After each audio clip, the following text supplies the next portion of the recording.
जय हिंद दोस्तों, कैसे आप सब? उम्मीद है बहुत अच्छे होंगे। दोस्तों आज हम पढ़ने वाले हैं एक शानदार लाजवाब टॉपिक जिसका नाम है दोस्तों नरेशन। दोस्तों हम जानते हैं सभी विद्यार्थियों के पसंदीदा टॉपिक होता है और आज हम वही आपको लेके आए हैं। देखिए नरेशन चाहे एग्ज़ाम की दृष्टि से दोस्तों, चाहे कॉम्पिटिटिव एग्जाम की दृष्टि से हो, मीन्स चाहे आप 9th 10th 11th 12 के स्टूडेंट हो या आप दोस्तों SSC देख रहे हो, CHSL हो, CGL हो, कहीं दोस्तों ऐसी बहुत सी जगह है कॉम्पिटिशन एग्जाम में जहाँ से दोस्तों नरेशन पूछा जाता है। तो आज दोस्तों एक नई वीडियो लेके आए हैं नरेशन दोस्तों हाई स्कूल और इंटर में अगर देखा जाए तो आपका 2 नंबर का है दोस्तों, चाहे वो हाई स्कूल बोर्ड एग्जाम में हो या इंटर बोर्ड एग्जाम में हो दोस्तों। तो आपको नरेशन 2 नंबर का आता है, पर दोस्तों कंपटीशन एग्जाम में दोस्तों ये बहुत इंपॉर्टेंट टॉपिक है।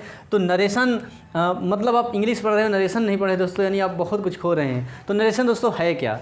ये जो वीडियो बना रहे हैं दोस्तों, हमारा उद्देश्य है कि आप नरेशन इस हिसाब से पढ़ा देंगे दोस्तों, आपको भूलने वाला नहीं। तो नरेशन कहते किसे हैं? तो नरेशन दोस्तों होता है, नरेशन को बहुत से छात्र नहीं जानते कि नरेशन है क्या। नरेशन को हिंदी में दोस्तों कहते हैं कथन कहते किसे हैं? कथन 2 टाइप का होता है, एक प्रत्यक्ष कथन जिसको हम डायरेक्ट नरेशन कहते हैं और एक होता है इनडायरेक्ट नरेशन। तो दोस्तों कथन आपका 2 टाइप का होता है, इसलिए कहते हैं नरेशन कितने प्रकार का होता है। तो आपका जवाब होना चाहिए नरेशन 2 प्रकार का होता है। एक हम बोलते हैं डायरेक्ट नरेशन जिसको हिंदी में कहा जाता है प्रत्यक्ष कथन, और दूसरा दोस्तों होता है इनडायरेक्ट नरेशन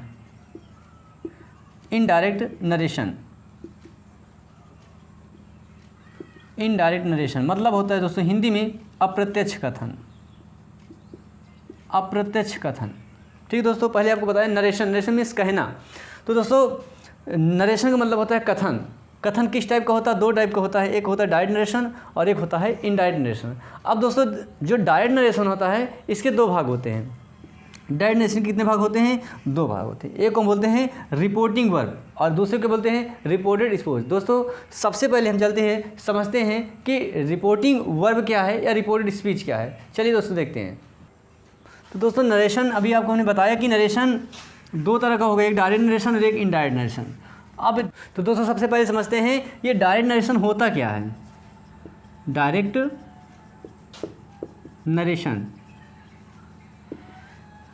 नरेशन मीन्स प्रत्यक्ष कथन होता क्या है, आज जानते हैं। प्रत्यक्ष कथन किसे कहते हैं?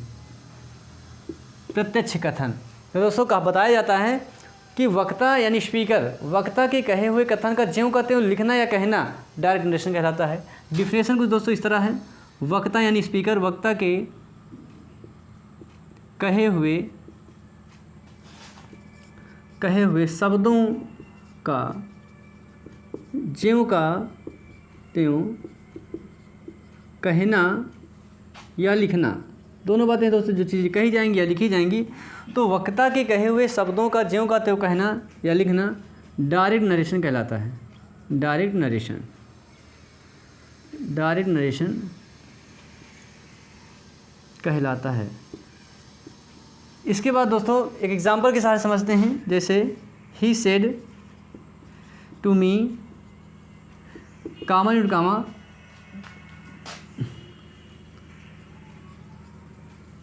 Mahendra is reading a story book full stop inverted comma close. ये लिखा है दोस्तों, ही सेड टू मी उसने मुझसे कहा, Mahesh is reading a story book Mahesh एक कहानी किताब पढ़ रहा है। तो दोस्तों आपको डायरेक्ट नरेशन में क्या होता है, सबसे बड़ी पहचान डायरेक्ट नरेशन की दोस्तों ये है कि इसमें कामा और इन्वर्टेड कामा इन चीज़ों का प्रयोग जरूर देखने के लिए मिलेगा। अगर डायरेक्ट नरेशन है तो उसकी पहचान कैसे करेंगे कि इसमें कामा और इन्वर्टेड कामा जरूर पाया जाएगा।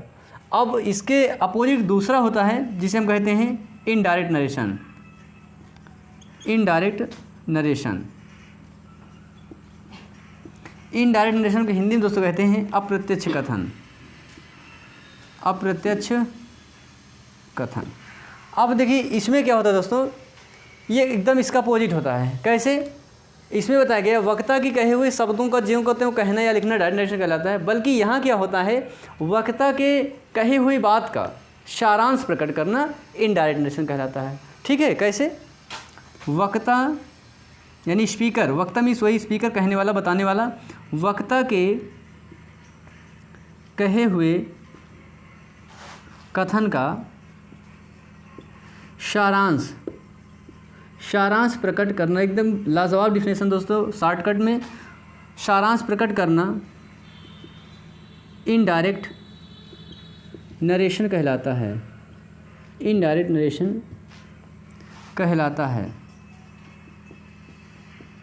और सबसे बड़ी बात इसकी पहचान दोस्तों ये होती है, इसमें जो कामा और इनवर्ट कामा का यूज डायरेक्ट नरेशन में होता है, इनडायरेक्ट नरेशन में इसका इस्तेमाल नहीं किया जाएगा। किसका इस्तेमाल, मतलब इनडायरेक्ट नरेशन में कामा और इनवर्ट कामा का इस्तेमाल नहीं किया जाता। जैसे अब देखिए, अगर इसी चीज़ को हमको कुछ इनडायरेक्ट में बोलना होता तो वक्ता कैसे बोलता, ही सेड टू मी, मतलब ही टोल्ड मी, कंजक्शन लगेगा that Mahendra was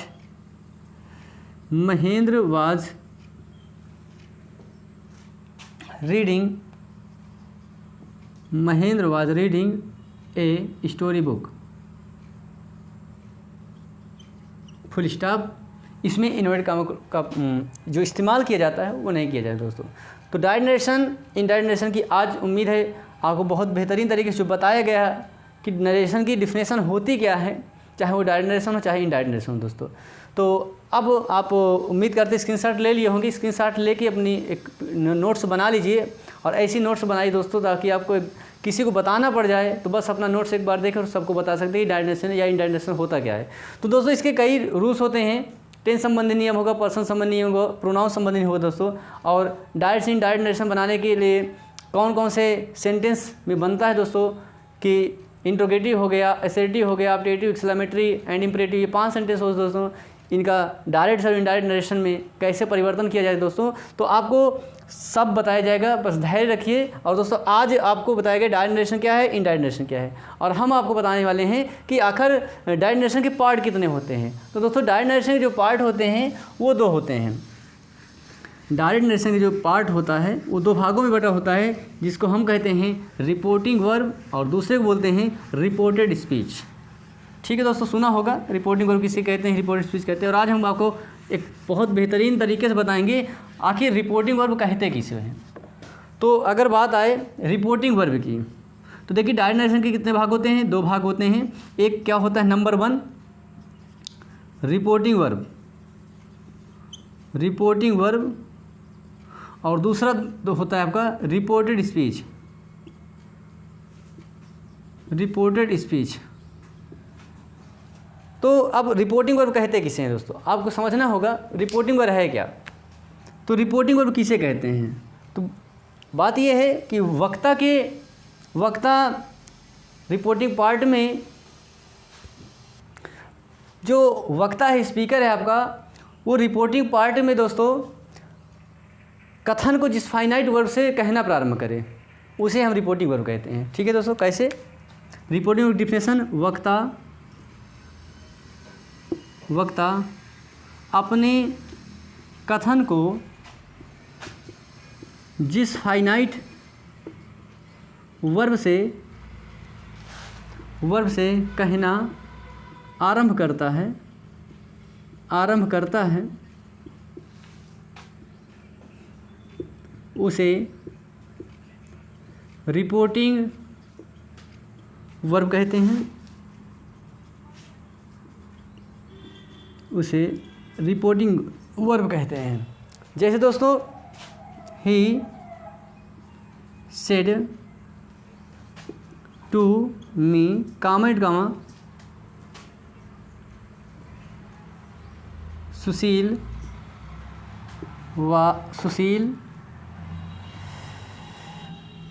reads a book, full stop, into comma close. अब यहाँ दोस्तों बात आती है रिपोर्टिंग वर्ब की। तो रिपोर्टिंग वर्ब किसे कहते हैं, वक्ता अपने कथन को जिस फाइनाइट वर्ब से कहना आरंभ करता है उसे हम रिपोर्टिंग वर्ब कहते हैं। और ये इन्वर्टेड कामा से बाहर लिखा जाता है, हमेशा याद रखिएगा। यह जो है, जो आपका इन्वर्टेड कामा है, ये इन्वर्टेड कामा से कहाँ होता है, बाहर होता है, यानी बाहर लिखा रहता है, बाहर लिखा रहता है। जैसे यहाँ अगर आपसे पूछा जाए कि रिपोर्टिंग वर्ब क्या है, तो दोस्तों ये पोर्शन आपका पूरा रिपोर्टिंग वर्ब कहलाता है। ठीक है, और अंदर का हिस्सा जो आपको होगा इनवर्ट कामा के अंदर का, उसको हम रिपोर्टेड स्पीच करेंगे। पर यहाँ बारीकी समझना है दोस्तों, अगर ये पूरी की बात कही जाए तो ये एक्चुअली आपका होता क्या है, रिपोर्टेड पार्ट। ये आपका होता है रिपोर्टिंग पार्ट, रिपोर्टिंग पार्ट ना कि रिपोर्टिंग वर्ब। रिपोर्टिंग वर्ब की बात है दोस्तों सेड। मेन रूप से जो आपका रिपोर्टिंग वर्ब है सेड आपका रिपोर्टिंग वर्ब कहलाएगा, और ये रिपोर्टिंग पार्ट का सब्जेक्ट कहलाएगा, और मी आपका क्या कहलाएगा, रिपोर्टिंग पार्ट का ऑब्जेक्ट कहलाता है। पर हम संक्षिप्त में कहते क्या हैं, शार्ट में पढ़ते चले आ रहे हैं कि कामा इन्वर्ट कामा का जो बाहरी हिस्सा है उसको हम रिपोर्टिंग वर्ब कहते हैं दोस्तों। पर मुख्य रूप से अगर रिपोर्टिंग वर्ब की बात आए तो हमारे अकॉर्डिंग सेड आपका रिपोर्टिंग वर्ब कहलाएगा, रिपोर्टिंग पार्ट का ये सब्जेक्ट कहलाएगा, रिपोर्टिंग पार्ट का ये ऑब्जेक्ट कहलाएगा दोस्तों। अब फिर ये अंदर वाला क्या है, तो बस दोस्तों अब जो नरेशन, डायरेक्ट नरेशन का दूसरा भाग है जिसको हम रिपोर्टेड स्पीच कहते हैं, आपका इन्वर्ट कामा की जितनी भी चीज़ें अंदर लिखी होती हैं उसको हम रिपोर्टेड स्पीच कहते हैं दोस्तों। चलिए इसकी भी डिफिनेशन अच्छी तरीके से समझते हैं, रिपोर्टेड स्पीच है क्या। दोस्तों रिपोर्टेड स्पीच कहते किसे हैं, तो रिपोर्टेड स्पीच की डिफिनेशन कुछ इस तरह से है, वक्ता जो कुछ भी कहता है, वक्ता जो कुछ भी कहता है उसे रिपोर्टेड स्पीच कहते हैं, उसे रिपोर्टेड स्पीच कहते। उम्मीद है दोस्तों आपको बातें समझ में आ रही होगी। मतलब वक्ता जो कुछ भी कहता है, स्पीकर सब्जेक्ट जो कुछ भी कहेगा उसे हम रिपोर्टेड स्पीच कहते हैं, और इसकी सबसे बड़ी पहचान है यह इन्वर्ट कामा के अंदर लिखा रहेगा। इसे इन्वर्टेड कामा के अंदर लिखा जाता है। ठीक है दोस्तों, इसे क्या लिखते हैं, इसे इन्वर्ट कामा के अंदर लिखा जाता है। एग्जाम्पल के साथ समझते हैं, जैसे हम कह दें he said comma invert comma Mahesh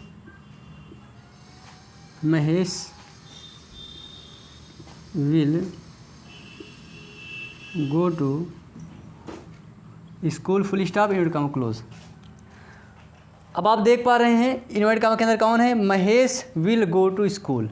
तो आप ही से उसने कहा, ये आपको हो गया स्पीकर जो कुछ कहता है उसको हम रिपोर्टेड स्पीच कहते हैं। और ये इन्वर्ट कामा के अंदर देखिए इतना सारा पोर्शन आपका क्या कहलाएगा, रिपोर्टेड स्पीच, रिपोर्टेड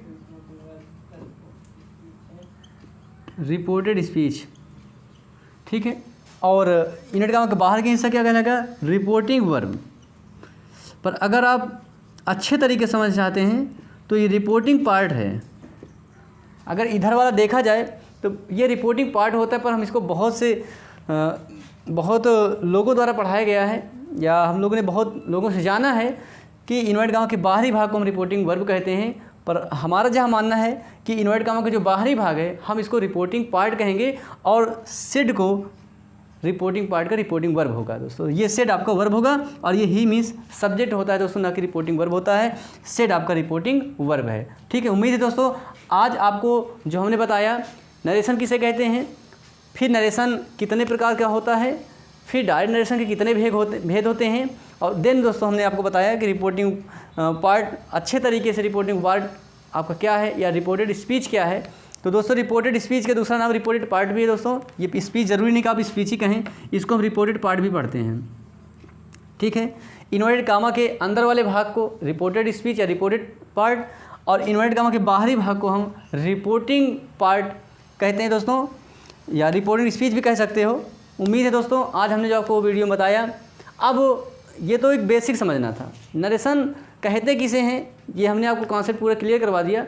अब हम आपको नेक्स्ट वीडियो में बताएंगे कि आखिर डायरेक्ट नरेशन से इनडायरेक्ट नरेशन बदलते किस तरह हैं, और किन किन सेंटेंसों को बदला जाता है दोस्तों, और हर सेंटेंस में कैसे कंजक्शन का यूज होगा, टेंस संबंधी नियम कैसे चलेंगे, पर्सन संबंधी नियम कैसे चलेंगे दोस्तों, प्रोनाउन संबंधी नियम कैसे दोस्तों, इसके ढेर सारे नियम हैं। और आज की जो पहली वीडियो आई बहुत बेहतरीन आई होगी, उम्मीद दोस्तों को पसंद भी आई होगी। और हम आपसे मिलते हैं नरेशन के अगले टॉपिक में, हम आप आएँगे। चलो मिलते हैं के लिए, जय हिंद।